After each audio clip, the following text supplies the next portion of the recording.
Avec nous ce matin sur le plateau de BFM Business RMC Live. Si, je vous vois faire non, mais si, pour tenter d'y voir plus clair avec vous sur les plans de Donald Trump. Bonjour Bertrand Badi. Bonjour. Merci d'être avec nous ce matin, professeur émérite à Sciences Po Paris, expert en relations internationales et auteur de Par-delà la puissance et la guerre chez Odile Jacob. C'est sorti la semaine dernière en librairie. Avec moi pour vous interroger, Annalisa Capellini. Dans votre dernier livre, Bertrand Badi, vous expliquez que les impérialismes d'aujourd'hui, on entend la Russie, la Chine, les États-Unis, bon, c'est l'actualité de la semaine avec Donald Trump, n'ont rien à voir avec ceux du passé. Ça veut dire quoi? Qu'il ne faut pas être inquiet?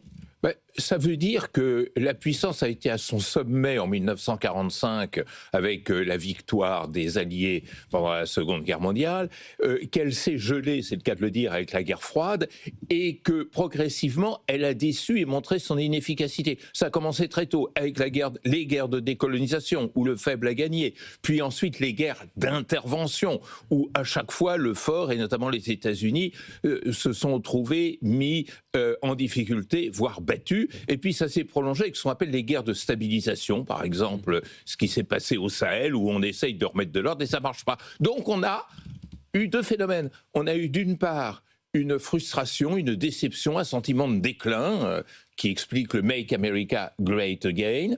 Et donc, pour satisfaire ce besoin de revitaliser la puissance, la réinvention d'une autre puissance, mais qui n'a rien à voir avec la précédente, parce qu'elle est nue, c'est-à-dire hors du droit, hors des valeurs. C'est fini le néoconservatisme, le régime change, hors également de tout principe stratégique, de toute vision du monde, hors de toute catégorie. On parle beaucoup des zones d'influence, cette notion ne convient pas. Quand les États-Unis bombardent le Nigeria, ils ne sont pas dans leur zone d'influence. Quand ils veulent intervenir en Iran, ils ne le sont pas non plus.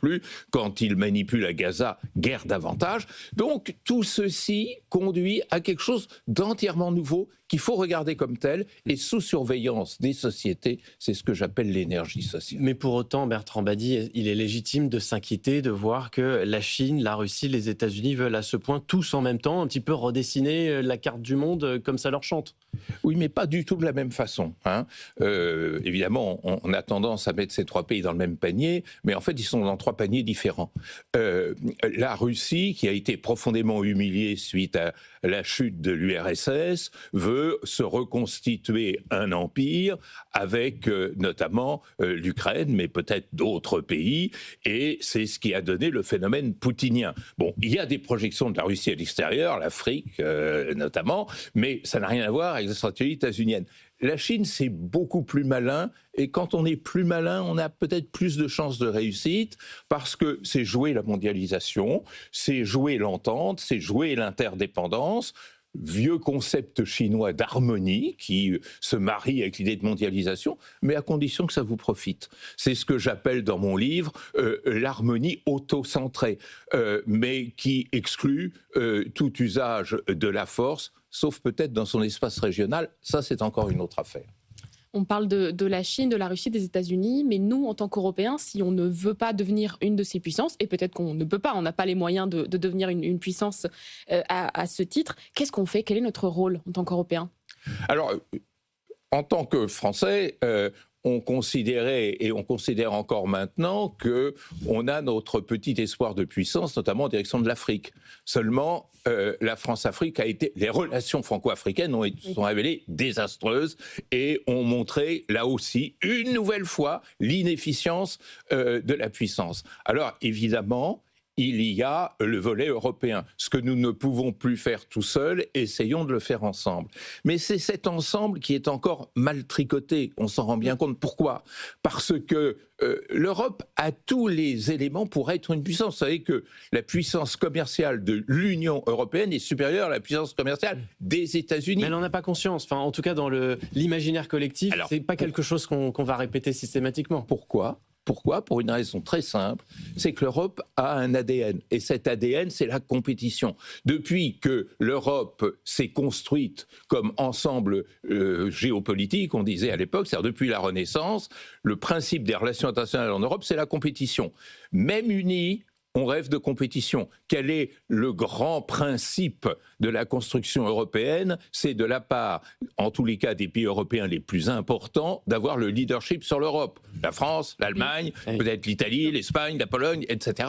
Donc, on ne peut pas compter en termes d'intégration, puisqu'on réfléchit encore en termes de compétition. C'est ce qui interdit d'avoir une politique étrangère européenne. Un petit mot sur l'Iran, Bertrand Badi. Vous pensez qu'il y a quelqu'un qui peut voler au secours du régime des mollahs, puisqu'on voit que Pékin et Moscou ne se sont pas vraiment mouillés, alors que c'était un peu les derniers alliés qui restaient à Téhéran? Alors, je crois que Pékin comme Moscou, et pour des raisons différentes, ont compris, et Trump lui-même aux États-Unis, ils ont tous compris que la guerre d'intervention, ça finissait toujours mal, et pour celui qui la provoquait, et pour ceux qui en étaient l'objet. Regardez l'état de la Libye, de l'Irak, de la Somalie, voire de la Syrie aujourd'hui. Et donc, l'intervention extérieure, de toute façon, n'est pas une solution. Je vous mets au défi, petit examen, de trouver un exemple de rétablissement au pouvoir d'un gouvernement dans les fourgons de l'étranger. Il y en a un, c'est le dernier, c'est Louis XVIII. C'est pas tout à fait récent, la situation n'est pas la même. Donc effectivement, il n'y a pas grand-chose à attendre de l'extérieur, sauf peut-être un risque de désordre qui serait encore pire que le mal. Alors, la solution, elle viendra de l'intérieur de la société iranienne. Et contrairement à ce qu'on a dit trop vite, ce mouvement social n'a pas disparu. Ce mouvement social ne s'est pas révélé inutile, inefficace. Non, c'est un mouvement social incroyablement puissant qui s'est révélé, qui a été l'objet d'une répression extraordinairement vive et brutale.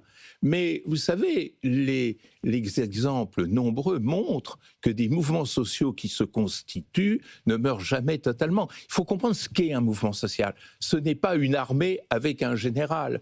Il n'y a pas de leader, il n'y a pas d'organisation politique, il n'y a même pas de doctrine politique. Mais il y a une conscience dans la population qui fait que ce régime a pu effectivement survivre à ce mouvement, mais le verre est dans le fruit. C'est-à-dire que ce mouvement est en train de transformer l'équation iranienne de manière profonde. Combien de temps ça durera, je n'en sais rien. Sous quelle forme, je n'en sais rien aussi. Mais une chose est certaine, et c'est ce que j'ai montré dans mon livre, le paramètre social devient un paramètre déterminant et autonome pour comprendre les relations internationales aujourd'hui. Merci beaucoup Bertrand Badi de nous avoir fait le plaisir d'avoir été avec nous ce matin sur BFM Business RMC Live. Je rappelle que vous êtes expert en relations internationales et donc auteur de Par-delà la puissance et la guerre chez Odile Jacob.